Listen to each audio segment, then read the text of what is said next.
From purple belt, going to red belt. A round of applause to Drew.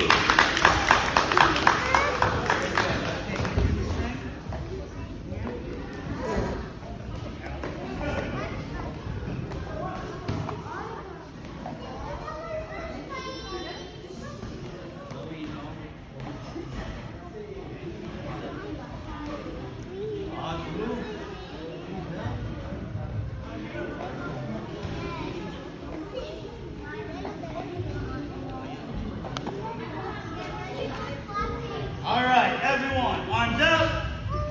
Let's give Drew and Celine a big clap. Ready in 3, 2, 1.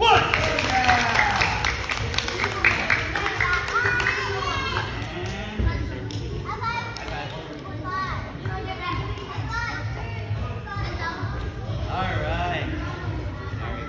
Parents, just an announcement. This Sunday is our last training for the year.